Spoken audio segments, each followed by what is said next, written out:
I think you see today's situation that much has been settled down. The rupee in the open market has really crashed dollar. So if you can see the two phases, the one was the rise of the dollar, that how the dollar rose in the open market and the interbank, because interbank was chasing a very small open market,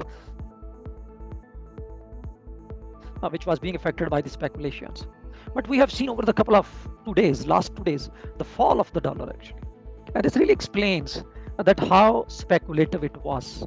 So when the people see that the holders, the buyers, the speculative buyers of the dollar see that rupee has now touched peak of 350, 335, and there is very less chance now to raise it further. But there is a high risk that rupee will slide down because of the government, which is taking the steps to stop smuggling, to stop hoarding and the speculative buying. So there was a fire sale, you call the clearance of stocks. So everybody who has had dollars came to market.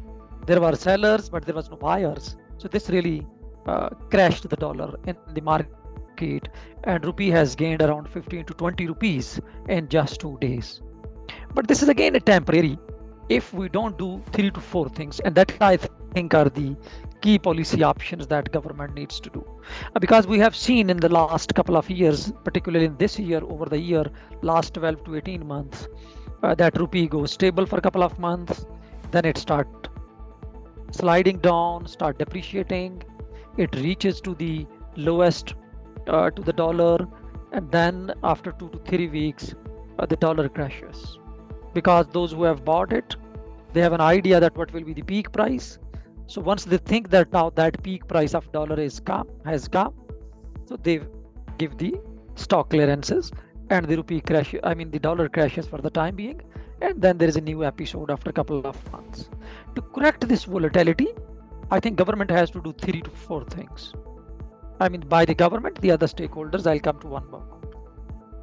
The first and foremost, right now, it is the election uncertainty, which is leading to economic uncertainty, which is pushing pressure on the currency market, as I told. So government should give a very clear roadmap on elections.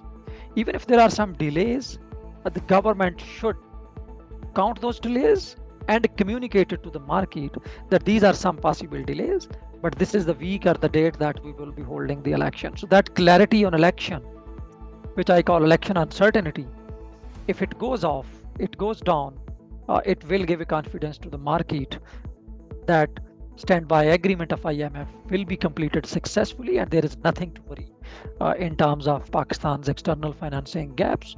So this can really give a big booster to market, and particularly to the currency market. So that is the number one that needs to be done.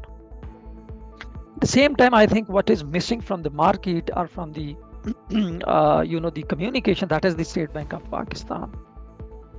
State Bank of Pakistan need to come forward and engage with the market. And interestingly, the State Bank has taken some right steps yesterday.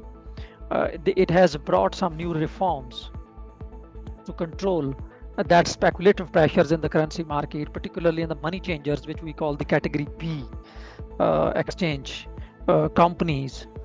I think it has brought new reforms that they have to now upgrade to the exchange companies and have to re-register or get new license from the State Bank of Pakistan, and some other conditions. And interestingly, and more importantly, it has allowed the banks, commercial banks, to open their exchange companies.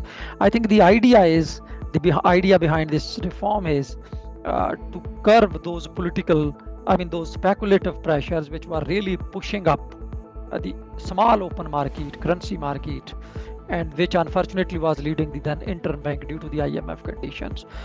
But at the same time, I think State Bank has to be very careful that in a country where around high informality, very low banked population, putting everything on the banks or the bank accounts can be very difficult.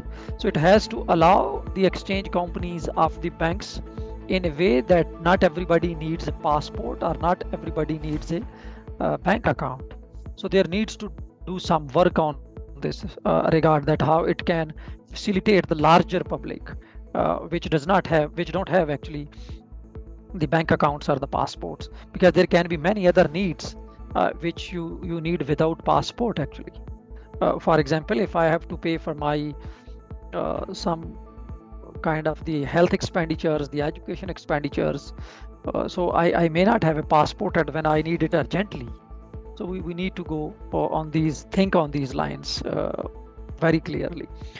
And it needs to have very effective communication with the market, that this panic on the rupee or the pressure on the rupee was temporary. It was coming from the speculative pressures. We are now dealing with the speculative pressures and we don't see any panic coming. So don't get panic and don't buy panic buying of the dollars actually, which we call, that needs to be stopped. I think that can also help. But one interesting condition which is very important, like it was one from the IMF, the same one is from the State Bank of Pakistan as well. I mean, over the last 8-10 months or a year, it is not allowing people to keep the dollars in their account. So there is a sort of involuntary conversion of dollars into rupees. For example, if I am a businessman, if I am a freelancer, and I provide some services to the international market, and I receive remittances in dollars, but State Bank does not allow those dollars to come to my account. It converts them into the rupee at the interbank rate of that time. So when people think that it is a low interbank rate, number one, compared to open market, and they expect more depreciation, so this is not in their the interest to bring dollars in the country. So they keep their proceeds abroad. So this is really cutting the the supply of dollars down.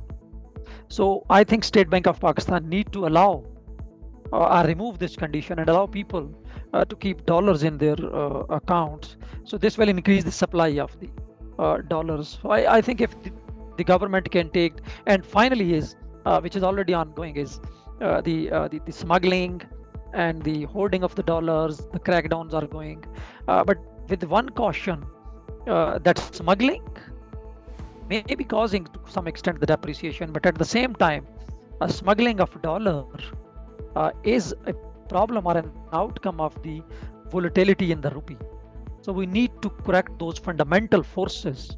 Number one, reduce election uncertainty, giving the election roadmap clearly.